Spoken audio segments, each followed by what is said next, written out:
agudie mu nsem de ka ma no pa ewo today sports a yentimi enwie no yetena se anwumre ewo highway sports so a yetena se na yawie no na afefoforo so yaboaboa no a ewo edema manwumre no yabomoden atimi ni nyina aguo Solomon Kata atena se enche ode ebewura nkofo cross na afi nsem ewo ho nyina no solo abomoden ede aguo ede amaye ewo dwumadie so owia afi abejafo betena se na ensem ayewo so no yabomoden ede nyina aguo ede ama ye netiefo ene yahwefo solo bibia abokode boss ame adum bibia okay Philip TV director oso ochiawo what else you say here what else you say here but say am ready onyamfa oso ochiawo say ye dem it's live on TV and then your content enti your content utwa to mu TV ni so say here obenya program ne live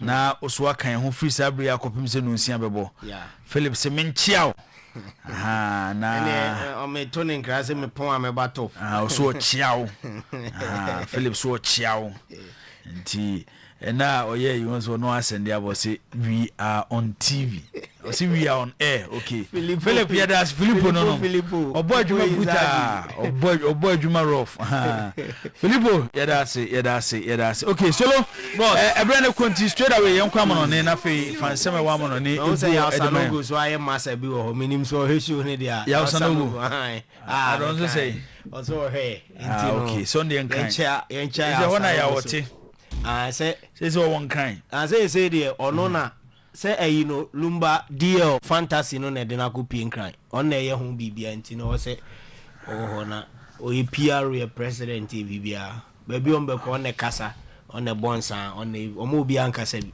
so na ye radio dan nti dia eso waje kasa na fa na no so ma de bi akodi kuncha ho enyama sa kwa na yana me ya sarogo tedi oni ma de kro na sa kwa na yana me bese me discuss no ya sarogo na se brana wo bo no medwene ho amenti ase e be hu na kuncha obi a wo ye unit committee member obe hu anu abo ni ti obe hu ana kuncha de asomade no de ahye haso kilama personal assistant we de unit committee member be ni unit committee member abo ni ti obe hu anu ahye asomade na somienu onso no aboana ne ono abukum de obebre ma de bi akodi no o metwe na ema go matise o sin kasa times na go pese o kofa assembly man no dabi assembly no de onya assembly man na assembly man obeba no aboniti be ma waboniti obe fam se men ko e campaign kra men ko kuncha no no menko ti sa branch ne de na me pese o ya ye be kan o koye me ka se petit pelegu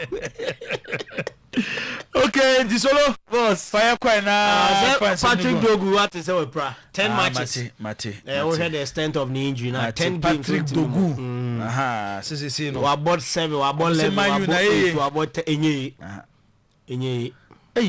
enye what's your Man City ashas now say we need 2 matches and not 2 matches enye but just that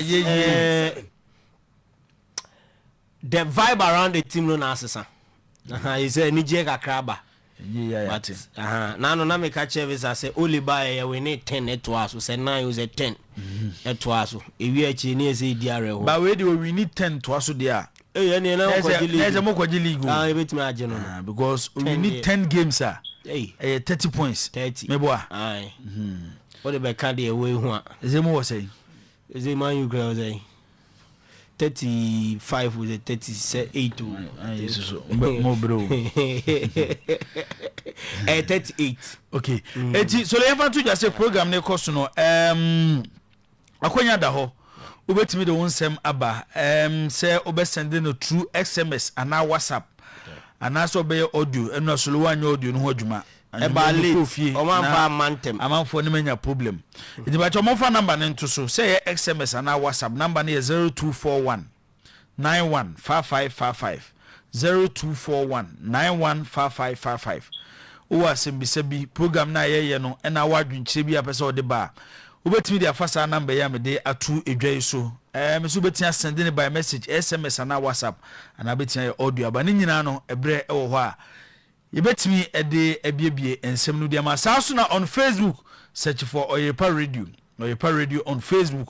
Also bit me the messages nyina afa ho a ye be kenkan e wo dwumadi nso e de ama message say wo message a wo de ba no hwe se efa ensem a ye di hu nkomo e wo eye dwumadi so anwumre ana se wo asembisa bi so abetimi de ba men ko fa asem bi wo ba bi na obi ko kire na adwene na obi su ko attack obi ni sa nyoma na adwene eni ba ko fotirim nti eye kire wa adwene na me so nkire ma adwene solo yenko me ba cho yenka asem monfre let's send the message to wow friend memfa so le yenko right I na bi mpese o mo friends number na kwa ansa na o mo the message na fa so ti ye de kakra so anwumre e de amamu by way of foreign news na fa ye wi aso no abadwafo abekan na ya to aso e de amamu Bosch digital sunlight perfect skin and body therapy PKB group of companies Promise Herbal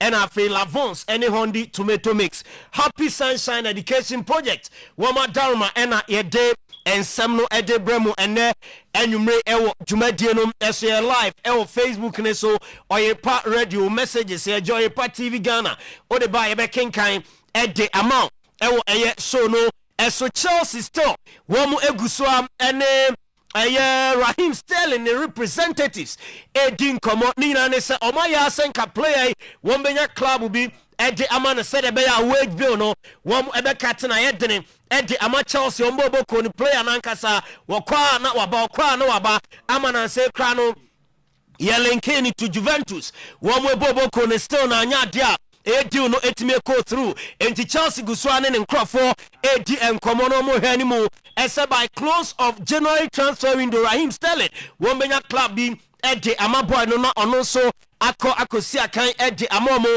na wa free Chelsea ombobo ko ni me no eye kakra e free home eba ene anwumre ewo jumadie no eso Pep Guardiola ene se Manchester City omo ebetumi age league no ede a free Arsenal semwa jese omo modern bodom omo pejam kakra enso owo the EPL no emuwe eyen koma Manchester City coach odin ahead of Champions League games nyame ya adom ochina eno nso etumi etoja ena Pep Guardiola ede atoja ese ni team no awose omo bomb way better na say more better eche said the omo bonum ansana wom etumi age EPL trophy no ede esi omo nan so no ye Pep Guardiola ne nsem ono so age eba enem anope ene anwumre ewo eye so no eso Brighton and Hove Albion wom etewa na krata beto eye omo mailbox om ko bie ya Nottingham Forest say wom pom defender and ding ade Louis Dunk and a Brighton at Chocomo said the player is not for sale. And Nadia Louis Dan Combetono, Ageno Ama Nottingham Forest, Woman Ebobo Kona, no ya Brighton and Coma, Woman Forest, Edua Brana Forest, express interest, Ewo almost center back in Moa, and also in Comano, Eba Boss, and then and it is some Abba Ede Ama Douglas Luiz, or call back to the former club, Aston Villa, baby. Obia hu no o se player ni ko Juve amfa ye de ni ballon e o Nottingham Forest e ma alone ne kra ne mo aye de ni diamane so benya playing time na ne ya e na Juventus a cancel ni loan deal no e se omo ton no e de no ama Aston Villa back entinya dia won be na to ani loan ne so e wo Nottingham Forest omo e bobo ko ni ma enom e kakra e free aye player no na so e ba na boss unim say Sena Chelsea na machiro nanka Chelsea ha senka o Douglas Luiz omsu benyano edna free Juve ho on loan no aba be sia kan e dia mom na we di Aston Villa wom akọ snatch boy no e free Chelsea and someone say player no e come back to Villa on loan na at the end of the season no a option to buy so Aston Villa non percent wom etona wom betumi atono edna free Juventus wom bobo kono and so what? Yeah, dear one some no dear mo. So Manchester United Arsenal 3-2 goal scorer, second goal scorer for Man United. Patrick Dogu on your hamstring, getting to the later stage of the game. Now player no na area na United Eddie statement. Eba Bonten said the hamstring injury no 10 games. Best 2 months want to me Elsiakan and Farmer United. Bobo Kona ya big blow pa Edema Manchester United. One more team no abra Patrick Dogu. And so Ekweche Ontimensia Kai and Farmer United away. Proud Nyaya against Arsenal. One more team now. Ya dear no son come on Eba Antonio Conte. Or say Obia Dinatembi. Obia say Woko Europa Onyadie na against Chelsea. Or say Omo prepare for the West. But also yeah they respect kakra at the moment Hekanoba Italy. A modern bomb bono a chess of me a team one way at the anya fena Oba Europe na the any Jiguba Kumi and Ubia so Conte di Asa Europe on Yade was a for injury a situations be brave but Yamia Duma on the Chelsea game at Tojo Chinano ni team no I am ready as on the police surprise at the at Chelsea the Blues Antonio Conte one also diam eba enono Manchester United goalkeeper Andrew Onana on loan our Trabzonspor. Yes, say Wamane reps no nam Inter omu training grounds. Yes, say they be a Monday no makofa choga kana woman Inter paying for Edin Komo. Na Tuesday be makofa ho no ma din komo kakra ni nyina ne say yes say Andrew Onana reps ne percent woman signed in call na okosi akan de Emma Inter Milan and so ewo Italian Serie A anymore and also ne jeba Atletico Madrid womu asa Kenya en komonimo womu ene Bayern edin komo Leon Goretzka se bibia tutomo atiko ebese omo finansana January transfer window etumi ayendia and also jeba Scott McTominay Napoli midfielder or say I'm very proud of all the players at Manchester United and long may it continue. Or say now United now money in time say City no Arsenal now we be to pill was or one can feeling here great but I am proud of my United players and on the energy now Michael Carrick and the Abera team Nimo and United and no Scott McTominay or bo a former teammate no in a former club or bo mabaso Man City and Arsenal wins omo enyaye ewo EPL nimu ene enyumre Happy Sunshine Education Project me say Falavons any honey tomato mix o kitchen companion odi yo stew now the yo soup mediane de pa but o toni nyina no now donate a city 1 Ghana city at the Abwa education ewo Ghana we no Lavons any honey tomato mix and a diaba woman to need Happy Sunshine Education Project donate 1 Ghana city to a worthy cause na education in Tumpon ewo Ghana Promise Herbal emo enoni nyina bibidro yade enua hini ni nugna hama ena ede aye onomu a boost immune system no general body weakness every ho and manage stress na improve digestion ede ama enoi ebi ewo Bosheba Plaza edum ene matter is asoin e di animhwe ewo prison son about oba ubenya unupa ni bi na wato hwese obody no ebenya ho the number no 0535544681 0535544681 brand new car tires, brand new car batteries, a PKB group of companies, one and a MLB battery type will be a tie no type will be a cars in Ketwania Kessi in our bar, ebenya be at the amount security doors if we Turkey, Italy, Germany, and other European countries. It be el hodewa tafo kremofasi anywhere anymore and a PKB group of companies, one ewo Oforikrom Ufran Loga Junction, Trotro bus stop, Oto Forikrom police station, Elho, Tafuni Road Junction, Elho, and a face so called and Cryan, Teshinunga Beach, Quine Quatemano, F4 Brigade, PKB, Elho, 0209170030, perfect skin and body therapy, pimple, stretch marks, Nelso Benkucha, tattoo, Ninano. Mebacho okwa omobeye ho adwuma e de ama skin no ebe kama yewia na ya reshaping of your body e de ama your body slimming, body enlargement, flat tummy na yewia ya stomach reduction e de account yo Kumasi Bushana Abraham Junction Accra Osu Akwaje Park and Atakrade yɛwɔ Ketan Junction Episode Lodge Hotel frɛ 0553 312 911 ɛna 0272 453535. Bosch Digital Satellite decoders for football lovers, matches in across the globe. Ubenya bi ahɛ. Game centers, hotels, guest houses, restaurants, and individuals. Mumra na maji decoder ni bi ɛwɔ yaso yɛ installation mamu yɛwia na yɛ de recharge account yɛ packages ɛyɛ very affordable. Abripo Junction ship mu ɛhɔ ɛna yɛwɔ frɛ 0200 05 0848 020005 0848. Perfume shop kɛseɛ pa ɛwɔ adwuma ɔpɛ shop attendant utieme ɔba bɛma wɔwie school ɔpɛ adwuma ya bɛbatwɛ here hard working male or female yɛmpɛ sɛ ɔbɛba bɛbɔ kokɔ asɛ bia bɛyɛ akwadwesɛm bia ɛwɔ hɔ enti no ɔpɛ adwuma ayɛ ɛwɔ perfume shop yi ɛwɔ adwuma frɛ numbers way na yɛno ending nkɔmmɔ 0548 557 280 0548 557 280 and a 0551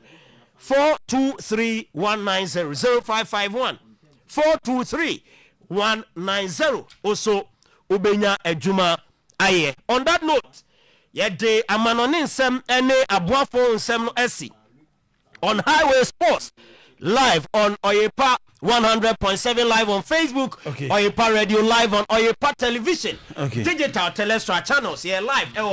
Still, yeah, WhatsApp messages, no voice notes, no 024191 5555 024191 5555. Mr. Eugene Poku striker, yes. Momo 80 no momo here.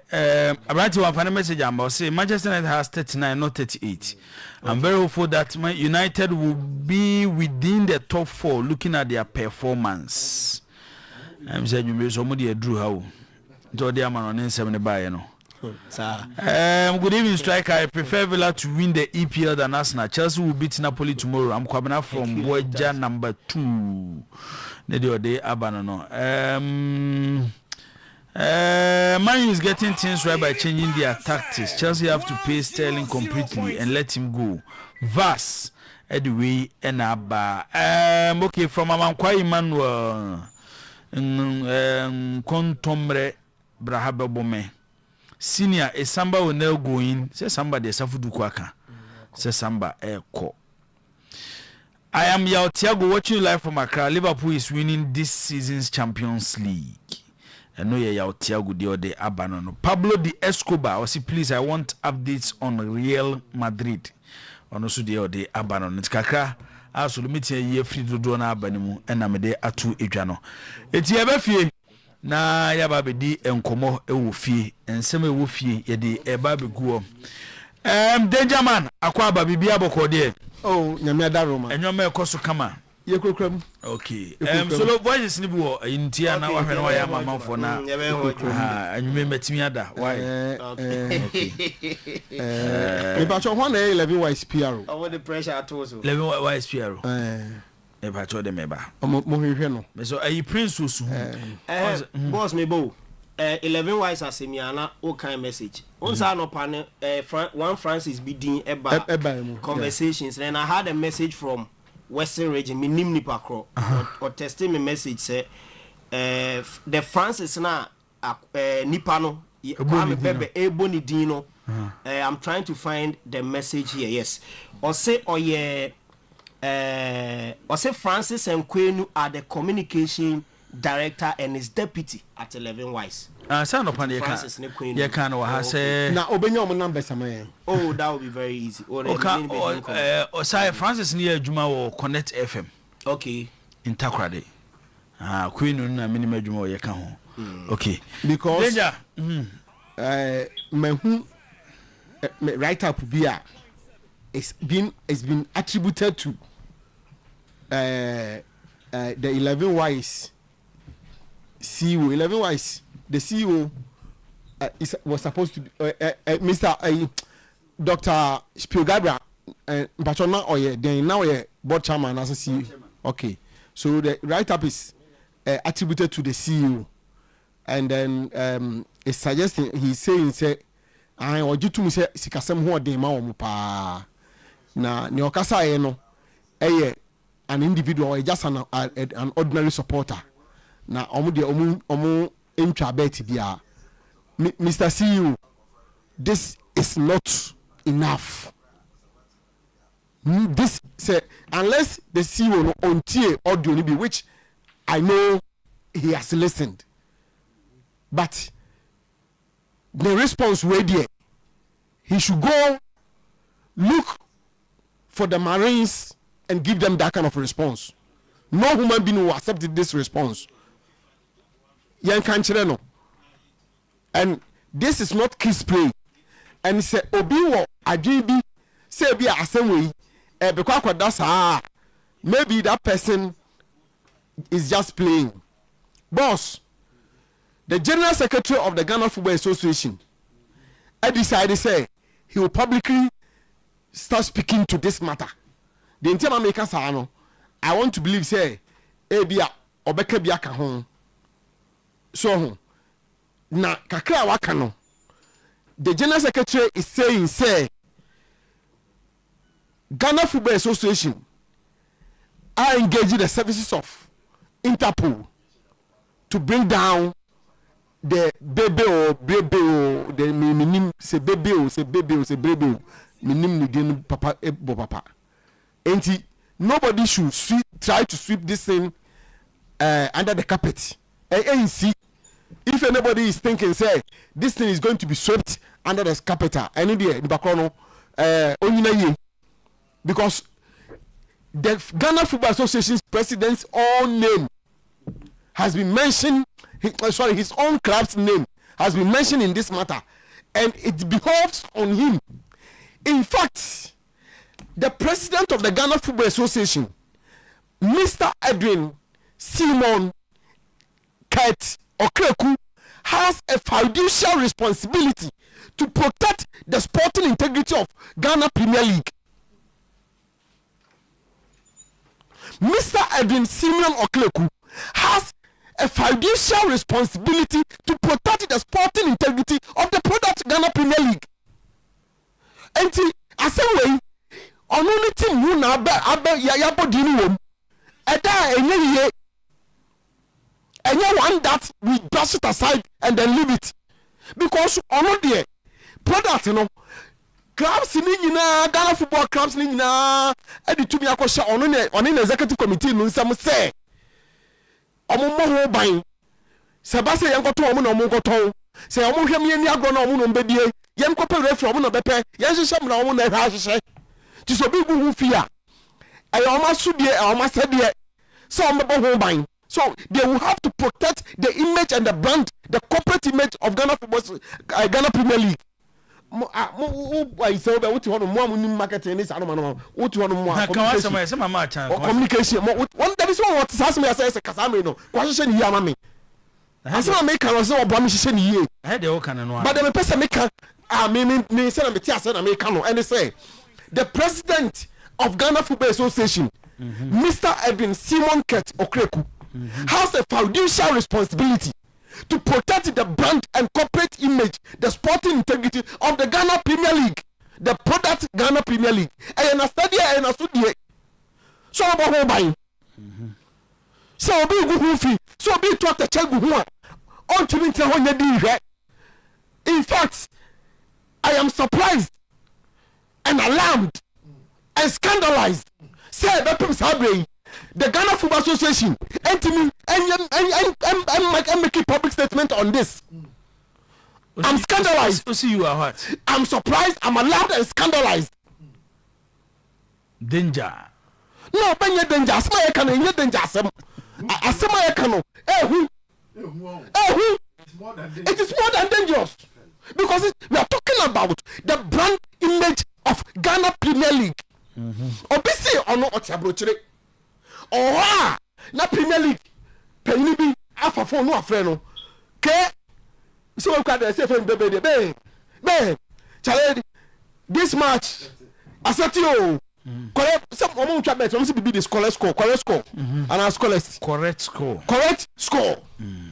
na kwara score no bueno match we no 2-2 ntifa ko guso no akoyi wase otumi ko 50,000 euro wase ba ko mu twa ne 2,700 euro 2,700 euro de ye na no mo abotire no busa o mo say ansa na obenya 2,700 euro so wo ko de ko din kwasasem kaka 2,700 me twa me tia no me bet no me wa si di kwa me di me twa bi kam di ko twa na me ya 2,000 no obi akoyi 2,000 ko ka so onim so be di obetwa so then will you throw 2,700 euro away when you are not sure you will win?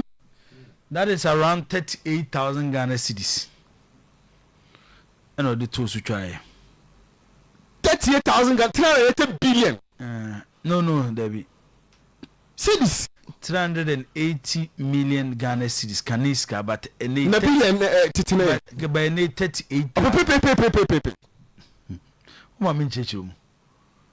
Na 38,000 okwano bafo so nya even 4 or 5 or no the good so nyeska ketwa wo anu ni asemo ayeka and when the man asem yehu and if they are able to fix correct score na ya na edin it mostly na na you know wasro also no wasro so tell me chana yeah it even say 380,000 which is 38,000 Ghana cedi if a correct score a betting site a wet 10 cedi if you even say 3-1 us near 10 oni bi obenya owini an obenya nta mi twa bet da wo ama me chechum nya botre ntu kura 38,000 Ghana cedis nse nya yese nya bet bi onya correct score say match no why she correct score ne bi a correct score na amount 10 us 10 10 us obewie no owo 380,000 Ghana cedis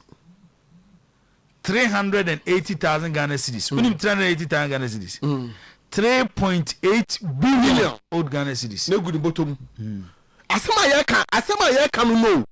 And boss, see, when the man asema I am shishia the Ghana Football Association by now.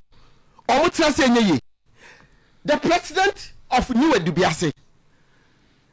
I say me mobi am dey wa family medis ade no nkomo o to le police am police mfa no almost am ka hwen fa ho everybody am pon dey asem na ko so Ghana football mo obi anya ho bibie dey asem nie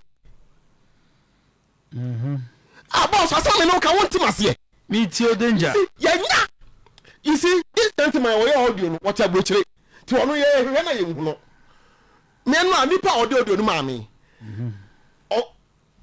o de apology abre me ne why that can tell me say that he's close to the guy until they want to kill the story. He told me, the person told me. I spoke to the guy or Western region. But boss, you know Obia, or no, he's an active participant of football in Ghana. We're a member of the association. We're a long-standing member of the association. The club up a Premier League and then over Division 1. The second tier, say and the second tier no. Your football ni mu wa say ono ani mu no wo de 7 previous say abante na wo table change na be fa say nkwasasem nsem hunu huda sam no keka na Abdulsalam so I was say obi pre no ne I don't tell about this time cut from the GFS secretariat to the police headquarters walking distance wudu Ghana Institute of Journalism now I what Ghana Bar Association for office now what the former British Council hall now what time right now police headquarters na opposite and when him the first you won until what do hono obi on those geographical location bi aro and my describe actually no now what do hono because we just how turn left we turn right to the parliament we turn left here no what na work no do hono mo go to the headquarters say Abdulsalam say on woni makwa no wa frɛ no obi afrɛ no enti bo fa Abdulsalam won kyɛ akwa ne ekɔkyɛ no Pastor Harris Ado eti what's up to say Interpol hwe akwa no na Pastor woni Abdulsalam number Pastor Harris Ado woni Abdulsalam number Abdulsalam ne na obi afrɛ no kom ha obi ane ne ka say must Interpol check somebody that we cannot see Abdulsalam Sabo friend say Interpol friend say ya odi akwa number be ma wo because o say akwa ne friend no Muncha Abdul Salam. Most of them salary. Most of them issue statement. This is what we are talking about. Oh, say my cannot have football in your brain. Also, I keep on one the people for in Libya. Because this thing won't happen. But I didn't say any cup of food in Libya by a break.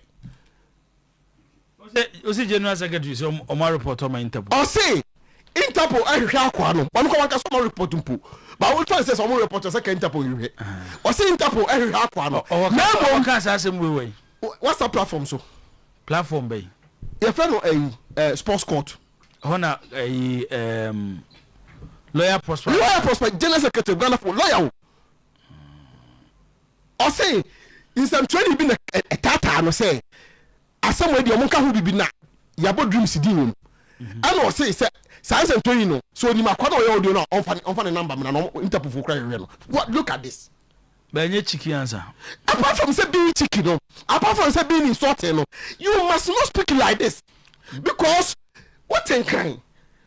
We obi a so obi ka say mosunyane a ultimate na matro green paper na ma charge no. GFA won Kofi Zakito. Some integrity our GFA. I want to say some integrity officer. They have somebody appointed as an office as integrity officer or integrity officer. Obi o ha buchanika. So what is the work of the integrity officer? Only prosecutor or prosecuting kofa and I know a coach Prince Osu and then Prince Osu and I do ban. Dom de kocha coach Zito no. Prince Osu am say Zito. Let the prosecutor na charge Zito. Okay. But danger. Ti Masima me can and say. The Ntimpo Ekoda enye me say the president of the Ghana Football Association ni team yaboni dia fra home. Na president ni team yaboni dia fra mu no. Or no president no. He holds a fiduciary responsibility to protect the sporting integrity of the brand Ghana Premier League and Ghana football at large or in general. Mate.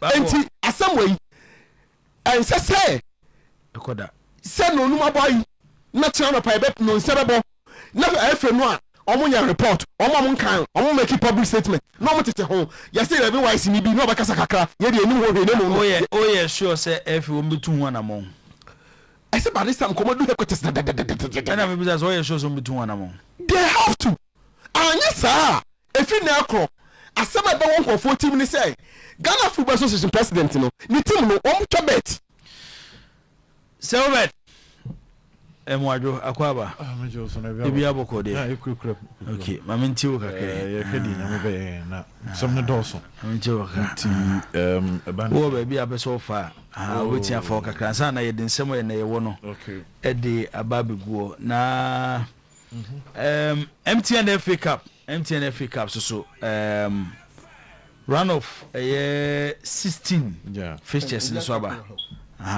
anti say game kesi wom kesi pa wom no Asante Kotoko ne aduana na Mediama so ne Samates so ho Dreams FC any Interlies True Life so mo ne share house no okay omne Atram Divisa ene bebo Tachima Liberty Youth omne Real Tamale United afe Nations FC omone Swodro All Blacks na Brekum Chelsea eso ne Tamale City games we nyina ewo ho danger amanfo se menka ncho se nya abote na pressure Ghana football e me pressure amane ne mehu say Ghana football e me pressure because the executive committee of Ghana Football Association are failing on their responsibility.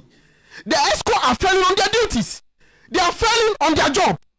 They are the ESCO are the reason why there's this mess in our league. Meanwhile, they hold a fiduciary responsibility to protect the image and the brand of Ghana football.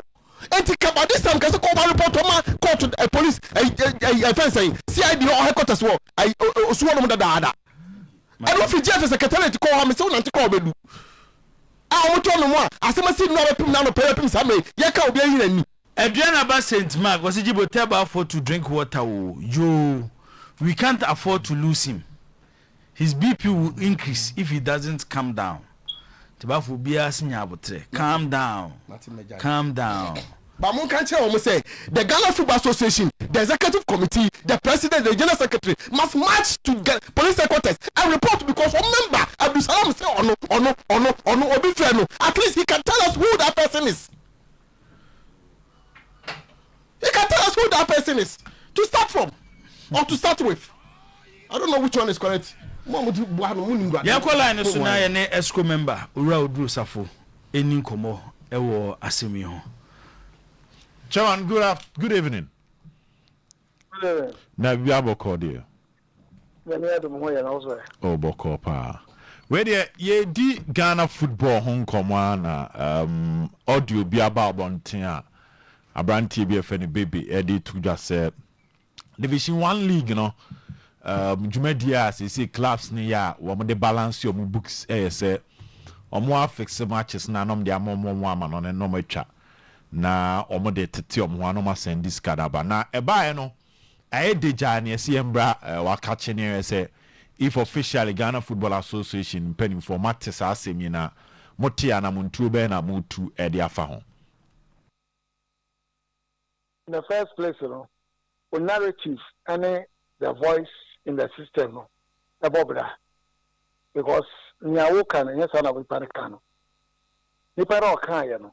Na so kan ni say. Tepi or the suma obi.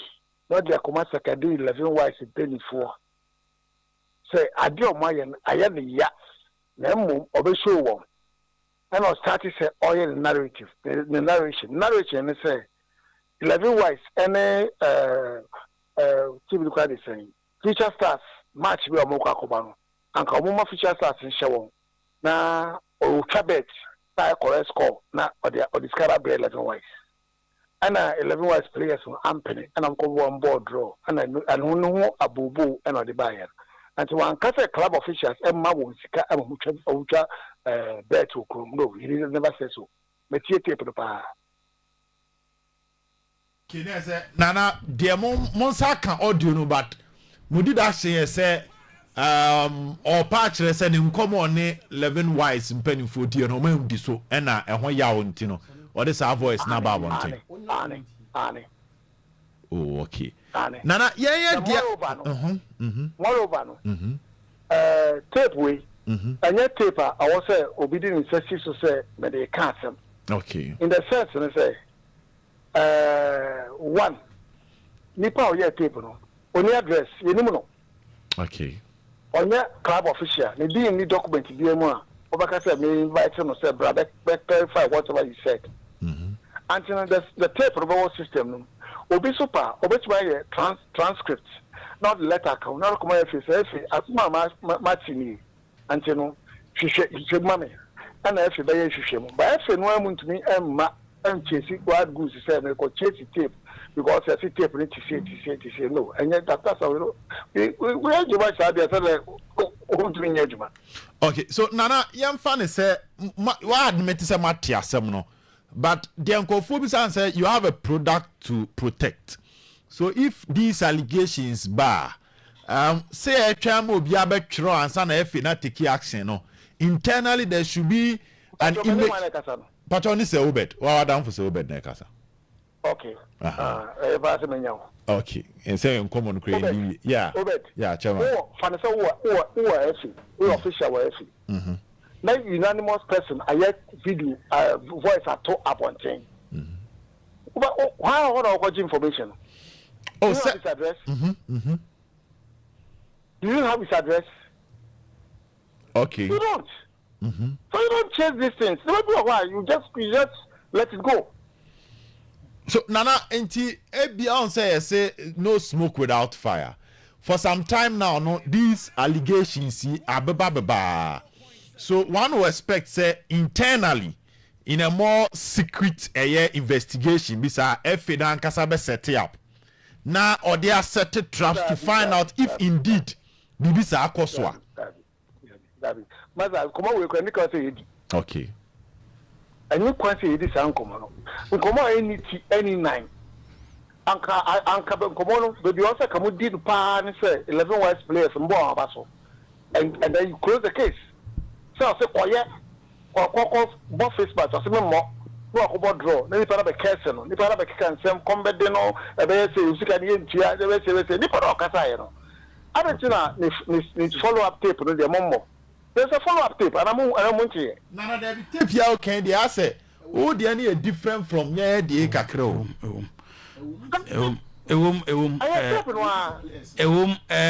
Nana, I know ye the second one or the buy no. First one, would be yaw. I don't can in some. Second one of a patch, so no one is ideal. But I don't point Yami, I know I will be under damage control. But the pattern you are the bar first, no. What's good to me, so no what's on the night, so bad. But I will video, we are podcast, be which your name, come. You cannot take this as an evidence. Nana, whereby wabon for the room. And through our search, no, it be management members of second 11 wise.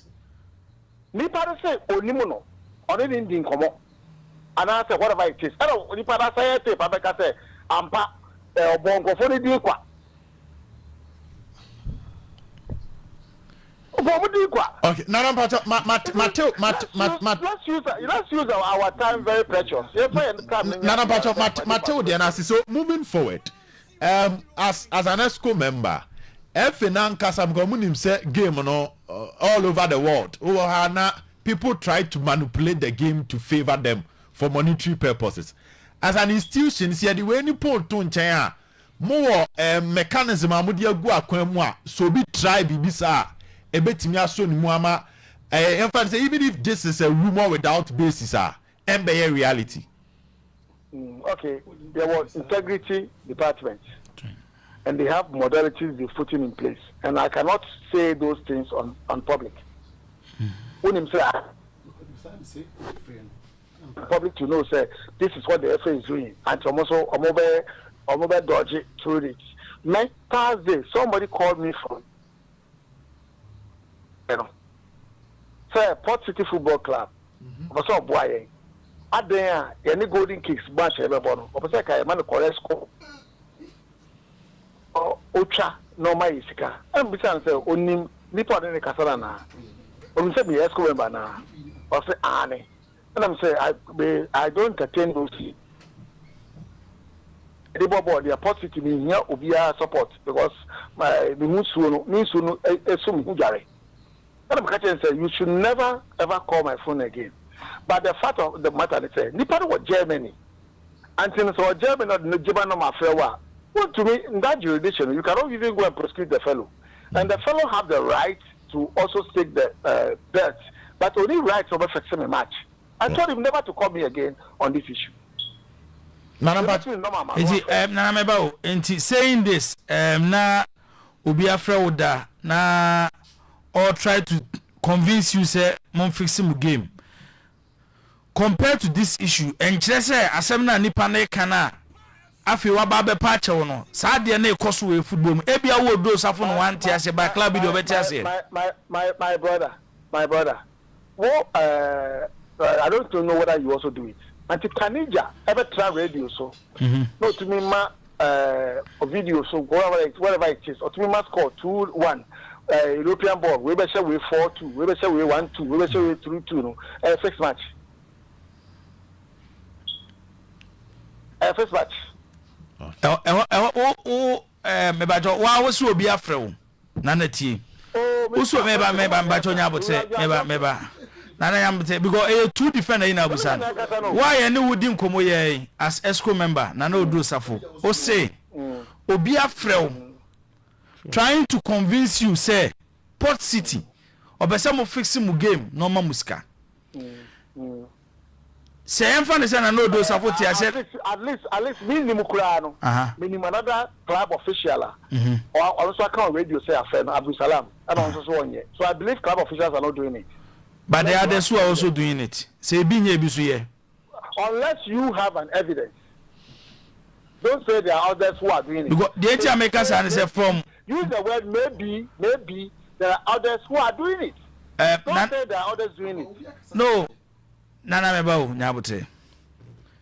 Voice ya usi ni paya bepacha ui. U concentration is on baby or bepacha. But why the bet me sorry? Meba nana bacho. Meba let me ask this question. Mr. Odemi Wiana Kawato Aswaman Pacho. Why the best sorry from no Obin Kano? Obin Quaso on fixing match man, Obin Kana re now what to no afa phone, no air recordings. Eddie Abase. Assume as you were benten Abubo management members our second 11 wise din. Say omo fixing games then the same person turned back to say masam na me kan no na ye bufu na me ka. Sorry. Aye. Okay, fancy na one tier here. Me tier say pa. Any problem. I want tier ka won ka dey o kan. You better say. The mo tap ya me ye. Maria with a man second 11 wise players na one supporters na one playing for. The why I do why am yaw. Why I do why am yaw. There you are kikanda in your first match. On your mark katan kan first match. And then telephone my first match number so. What do? You praise them. You don't waste your time go hunting. You praise the 11 wise team and say why you are there so busy bid by someone friends betting no money. That kills that story. But ote part nso ka say bet no mo ye na nya ne pen ode ye na e team no mpanyufo e no mo decide say omo hia sika one so mo de bebo team no ho bra omo de betwa players ka na at a point omo nya sika e de qualify de aba Premier League ote that part nso team no mpanyufo say yes team no mpanyufo no e ni sika anti no all your bet one ka team no mpanyufo so go your bet. You never said anywhere. Na number joti o de jina so na team aye bet ni wa o ye team ni painful na you don't need to play it for me metie so wo pedo wo I don't think about ten team am chamisa ko ba coach bet ni wa o ye team ni painful na ye tena wo na ye kan o so wo pedo wo mu no kwala won kan chire coach na coach mbisa chairman the okay na number joti o say ye team ni mpanyifo nyina na ye tena ase ene ye hyehye ye obodi or see team in pain for and Otuaswa or see here Musa coach team new coach. You see when you want to talk about investigative matters, be sure you are on top of what you are doing. Yes, what you say, and there is an English word. Me and creative. I say don't force there to be there when there is no there. Don't force there to be there when there is no there. This case died ab issue. Obaya or who win you are who ye. Because there is no evidence to crucify second 11 wives. No. Or even to crucify the leg. No, there's no evidence. There's no clear evidence. Are you saying, sir, the Executive Committee of Ghana Football Association, which Oya member ain't taking any action on this issue? Do you know the role of Executive Committee? Mm-hmm. Do you know the rule? Me too, Nana. Listen, do you know their rules? Me too. No. I mean, it's a question. Man, answer. I mean, to move forward. Do you know their rules? Nana, chere. I say, to me. Is that sort of work of the executive committee? Mm-hmm. That is not the work of the executive committee. The executive committee don't run Ghana football day to day. Administration, no. Mm-hmm. Until go read about executive council, and then you can make an assessment by mentioning their name anytime you think you need to mention their name. Yes, you can mention their name, but mention their name. Say, let's say, and you bet. No, that's what their work. It's the work of a prosecutor. Mm-hmm. So they don't have any work to do to protect the image of a brander. They have their work, they have their role. It has been enshrined in our status. Mama, who say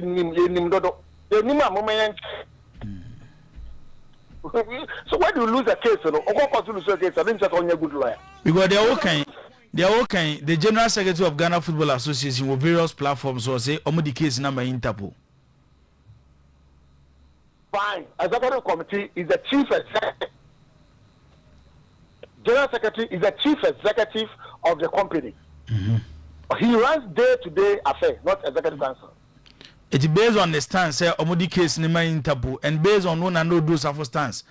Say, also, feel say, no one in here, so no. Which one are we taking? I don't have an opinion.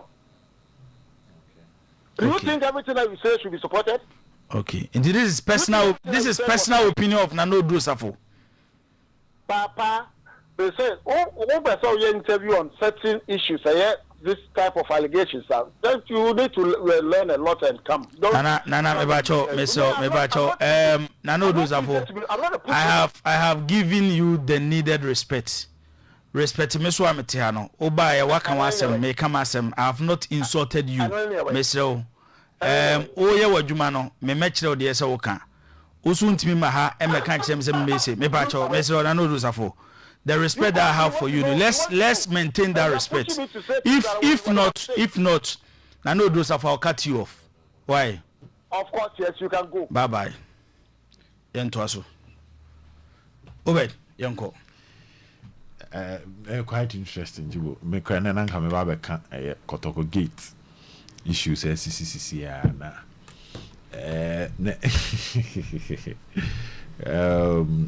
interesting. Nana on the point of Freeba, you have your point. Interview. I like the interview and the reactions. Any reactions? Kakebe Nah, it's quite interesting. I don't do something. I don't do something.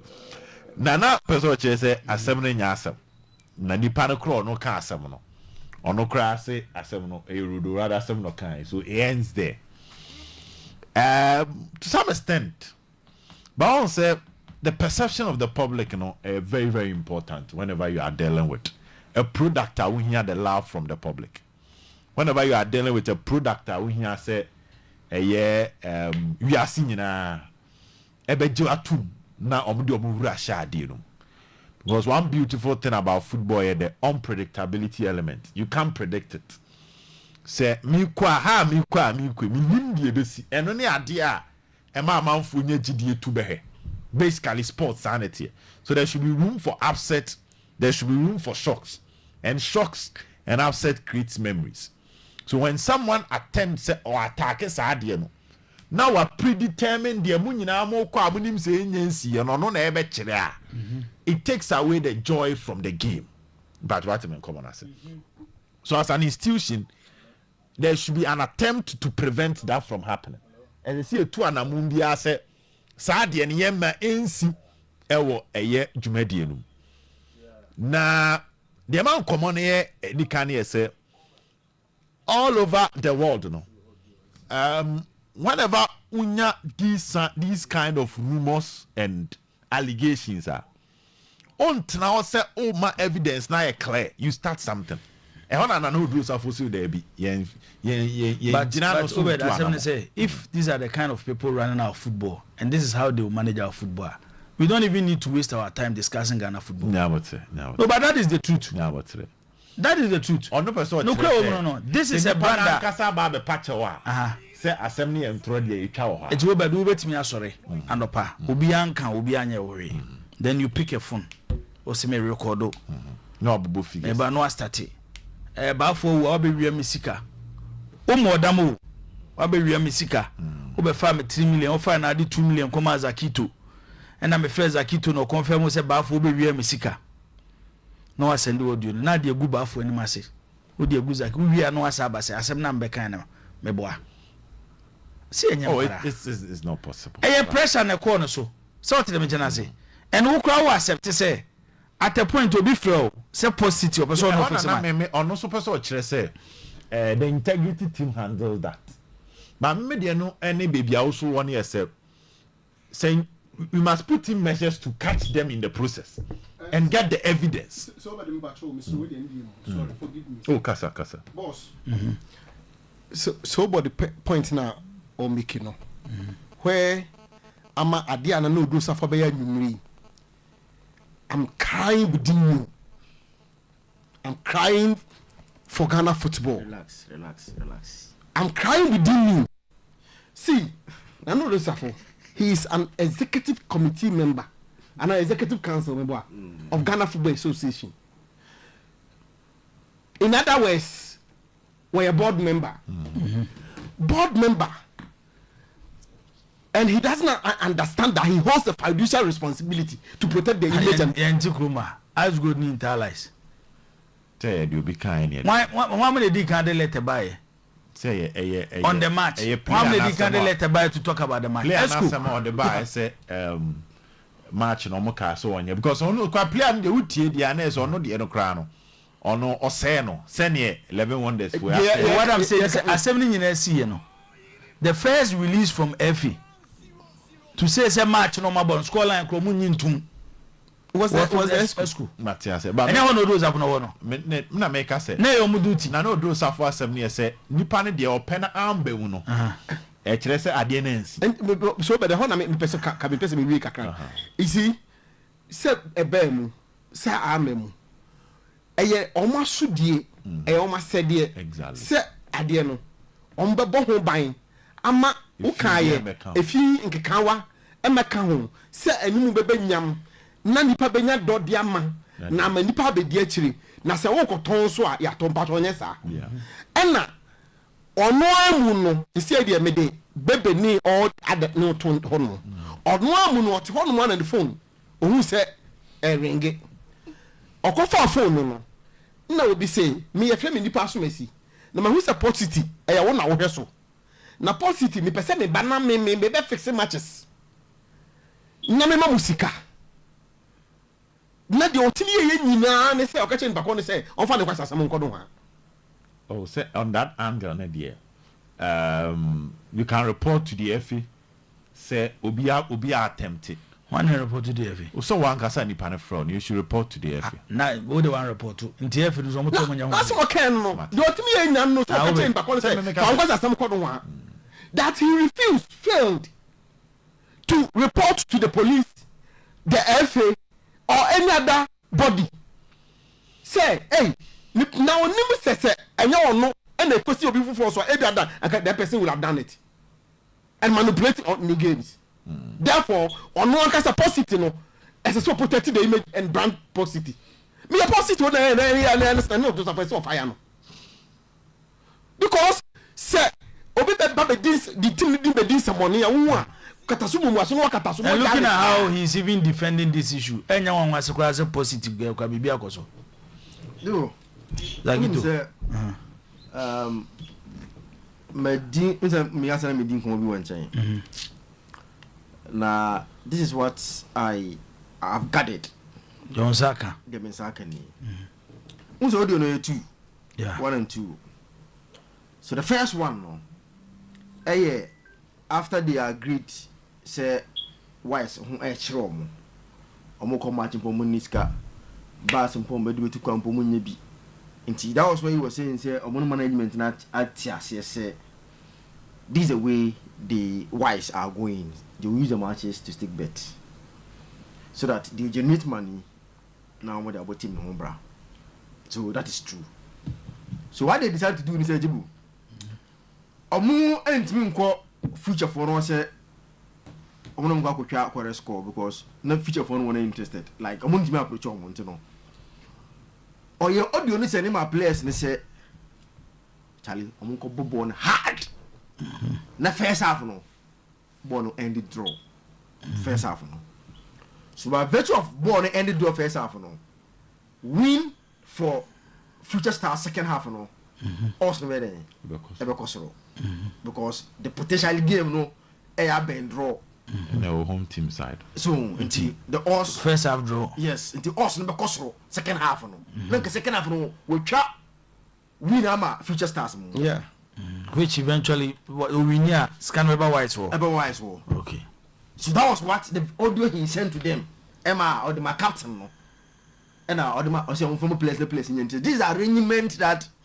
my ya mo de call match no ati o ma ja tu no bi akọ first and foremost the draw but when the money coach no what just am coach na maybe I said that was arrangement only the coach na maybe when as you coach no ontu kwan na dwo what net na kama na dwo onko into that particular game omo to free second year anajo nti coach na maybe go coach no ho dia e ma so aroma bo kuma ɛnu na guy ni so mu musa coach eti omo agree ya no so be first half mo na in the draw ombo in fact second year na that dey ha ejo so ya okay eti first half draw no e no ko do so edma fi sa 2007 million kan onyan e no ko go so say future start to win the match when that time us no akosoro live bet omo monitor omo wan say wise for no pay article no o say ah Oyerepa dey see asema ya ba yey oye nesi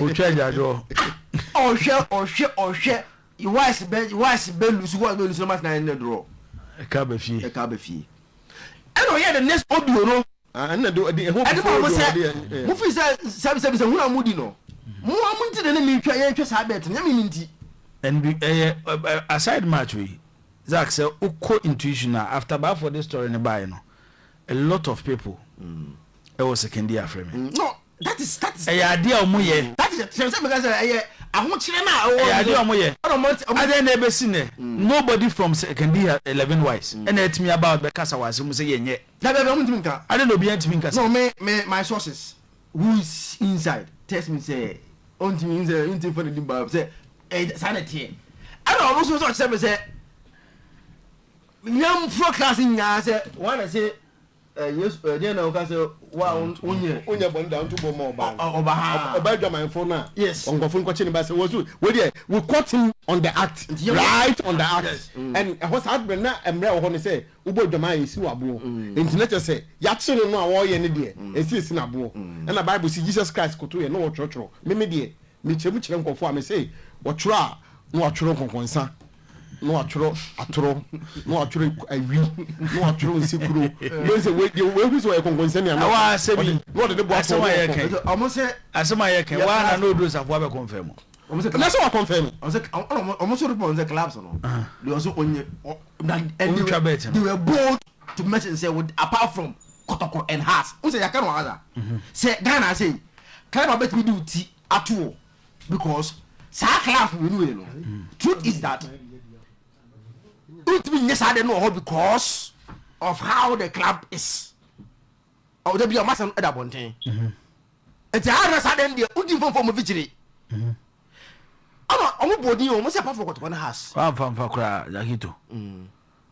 clubs na timi use referees no say make can say all they send there and timi use referees na uye football say ya it's obi are not in the known obi sorry awia metena awia we so me Ghana ball for what our bra score line e determine we almost clubs no you can say na Kanija tena radio so no can 2-1 look at this and these are the people leading our football almost say they on so bet ni omo waste space kwa almost say kan che do safo say why for e kan say kan che odo afo say apart from Kotoko ne House do ntwe bet no be abonten be emepja nensa until this is the talent that almost they are by in their response to they just say they are confirming that it's something that happens now you see Olutafo adnoye na want to say today because of then cyber security then you know Jibo and the odibo no Ghana see ya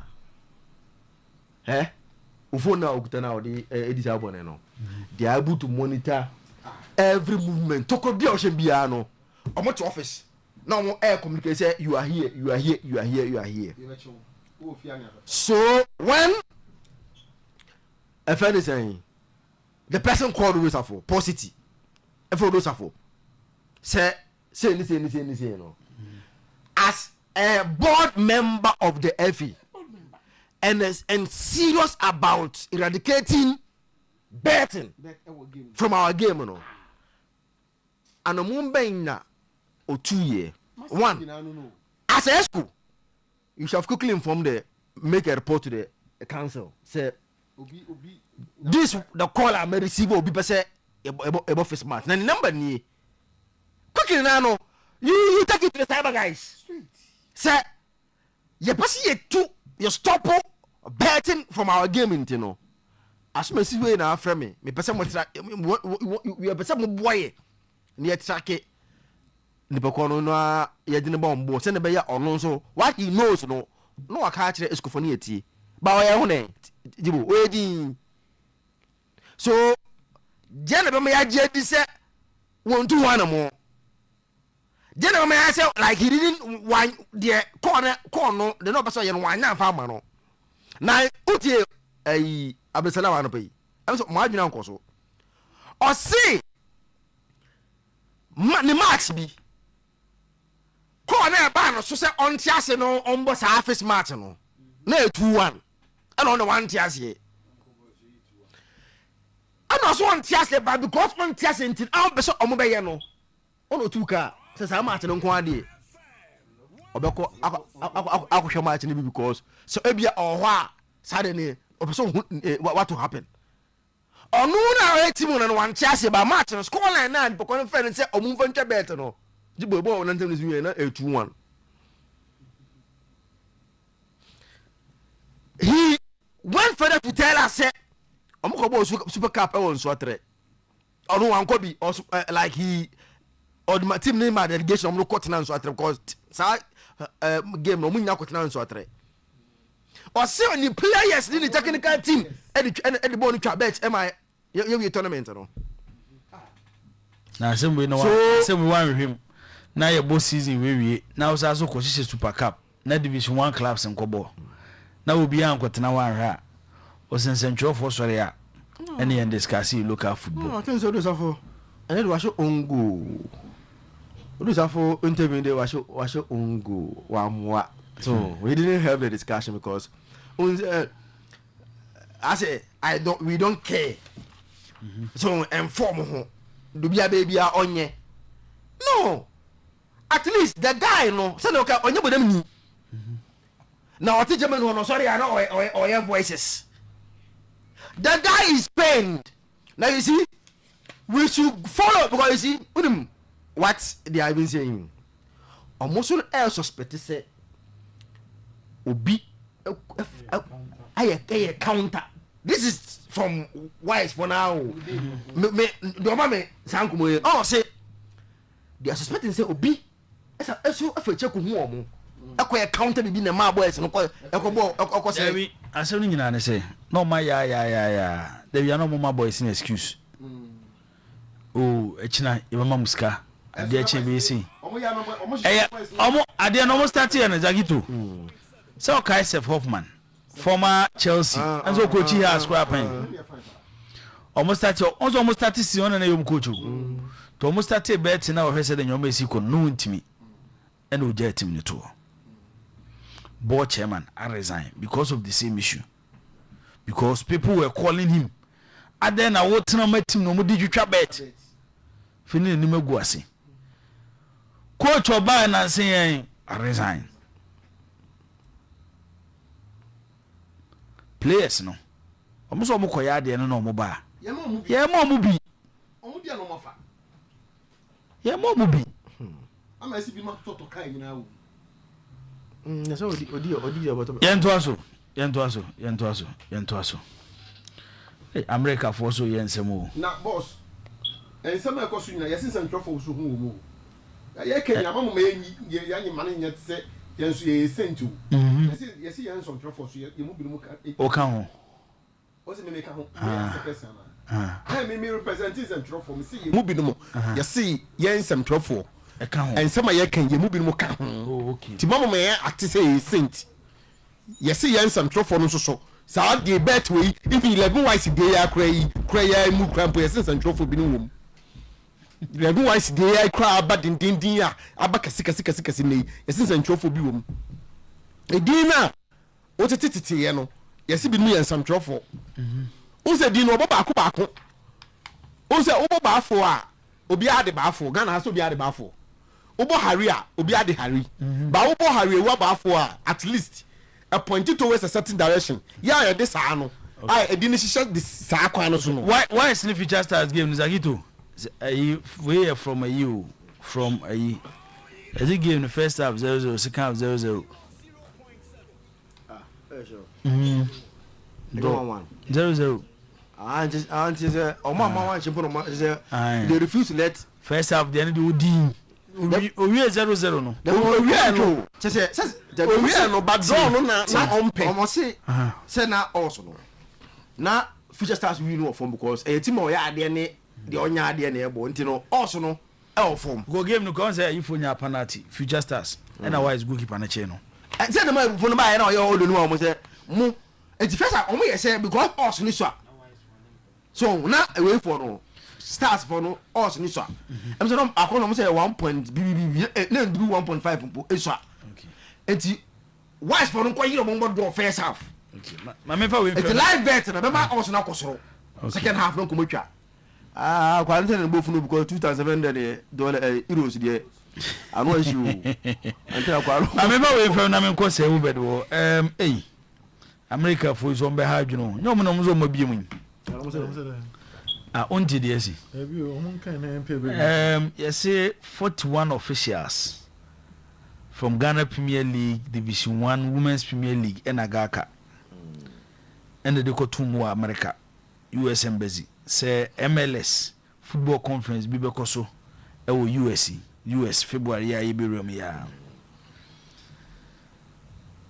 Nipa 44 no de koye no. Emu trepe. And America for the best amount. 41 na aka no. Omu refuse obia. Conference no omo ko bi da Ozay omo ko bi da omo ta kwa na say oh so omo ye football officials they could be a first time but na tell the conference for omo ye football officials o man bi enu a o first time ajo makasa adwuma na botirim mo first time mo kwa mo so mo maybe so first time so invite wo money na di 44 na eko so mo kwa omo ko penim de abera na ye football mo na botirim 44 oba ma minti o ka kan ye nkola no so na ye go fa course ha first time okay Aso wajuma biyo. Okay, my entie amount for voice note omo dia ba na afi me ma me wi why. Good evening striker. Frame Joe make yourself through gosh. Slow mate say yes kotoko. For kofa play be about free charge. We pass no kra so what hu be almost my yenti. Oyerepa Sports. Yeah mam good evening. Mo mu nua male make yourself free dunkwa ofin. Accra House of Supporter. Chapter 98 I would ofin ehona yenso yewo na the American say ya na blibia mo yes sports wa Mosi has FIFA the tabuato has so yintimin two player enso stay has ekonanim enti yintimin two player nyina no ye koye ni minim say Samuel Dubai na no manye say ya enkofo ka ho nsem bebre Samuel Bodu timi de has of folk ebeje leg no sanso na didi drama ni bai ana the tabuato has so enso stay has the fourth enti boys na ya de didi drama ni wa ya de pa wo se mo bo has ya baso se we nyina achi na intimi two players no ye da fourth de a e wo se nka team wo Ghana ha ye wo se ye bona baso pa ye Accra House of Folk. Stoga, good evening. They say that go mo ho ye so sometime ani fire my danger man mu nyina me so mu nyina ho ye ana captain Shasia we dey kakra America ni say Ghana football ni na pendi e sele ko to company for se samba o metima yi bia fa ho e sele mo we dey sika kura ko to support se bejeje dia mo sele mo se sika kura ko to support e bejeje ye dia ma samba tena e sele mo samba ba o boko to ko no wo kwa ko to go difference ni wu e me sele mo ko antile pene fo we dey samba ye support se be fa ho ka de bejiska ye dia tualeka e sele mo me da mase. Striker, good evening. Pacha Gambo and Nakase. Strike, Asama, Yabra Penny, Aircan, danger, Aircan, Yamin, Epupa. Now, and Yamama is a sideway. Striker, a course, Am I a ye ice cold, a co-allegation, I be seen there, or more pre-division wine. And anyone was said, all cast some way, not and penny for, or more Ghana Football Association honor, and Soleil. Now, sports ministry, and found when you move. Striker, since then be saying the tia. Na master dem kono aya ntu nko biemu no it is what say referee bi akwa akwaje bribe a and that's akwa akodi match a scholar say the buyer na che say the wibom anu nti aya ne brisem se kotokoko she goal kama we e wo ba bia ni na ye nye no so what say scholar do ma e ba ne nwanwa me de kakra me kan say e banyifo no sole na Ghana football no de egu me da say we dey striker they will na do safo kan no say me alas me video ka kire say Ghana football dey go him be no mo serious ba ko kola ndi obi a beti ma teki ebi aka bibia no aka ne sa ne ya fa ne sa say yeni address bia kire say tini bala ke kan say hey we ka ho wona ko to ko ha say league go mo jimi no bi no we ka ho so obi ti be bia affix match we ya na come de na e discount mo oba giu ti mo hwe ko te players ko to ko ne house ne e be ku chase ni teams like ka kana chance to na player no bo bu ni na ka sa ne ma we hu we so ne twa be tata chi discount go to ne mo ko je e di de na wo do sa fo ken ne Ghana football ne we no mo de Ghana football no ye wo chi na ye be ko e be du fa so pa mo ma ba we sa mo je fini. Okay, Obed, Faina Yanko course in Sukaka. It's quite interesting. You have a long way to go. Na your mom pie and farmer game no. As to say, you bet me grow ye. Because maybe the said there should be check and balances as an internal institution. Okay, there should be a system as for this moment to fight it. But quite to say, I say, and see the emphasis and see emphasis. And yet, you be seen in a bebacanium. There's a one Casaunum soon now shed you the bonnet was soon. So one yes, I now change the bebacanium's evidence never clear.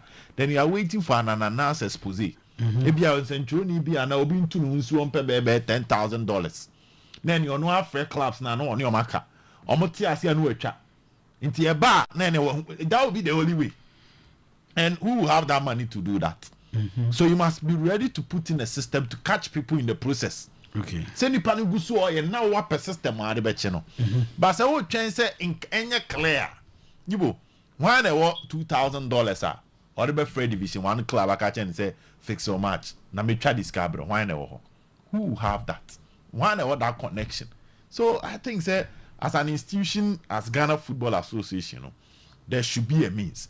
What the wusi ni ba on kaso wusi no nipa na ono shi wusi ni o si debi ono wusi no kra na ye mfuturu ntino why you when you free so no you should be looking around for some of these things. Yeah. Okay. Collins asimfo su Collins menya o message no ha ye da se pa onim Collins. Yeah. From asimfo su. Okay. All right. Isaka also message no ha yeda say Asoma Thomas also di fibrikum eba Asoma yeda say Ejey Siama also the message by Ejey yeda say and osu ye hwan ya mo famudin enka ho Frank osu ye saka message no ewa 0322494401 0322494771 obetimi afre na osodo adwenkyere abadwumadi ni so Highway Sports and our here live on your TV on your radio your 100.7 yanko line so na yenkodi enkomo ewo line so udin baabi akasa final de wasma to aso omi yanko Ghana football ya ni beko na ko po football ya mu ta omu ni shi atuma wo bi sani eno ase o banya bo tele no ya no o de ta po kra de ni ten na ten da o bi ko ta pa ten e la ti ya eno no we ni ya so mo le Ghana football e be bi sa bo de be bi o no ni ti ko e be ko ni da ti na ni ti am o be ga ida se mudin ba bi akasa final was mato aso Gambo tafu yanko.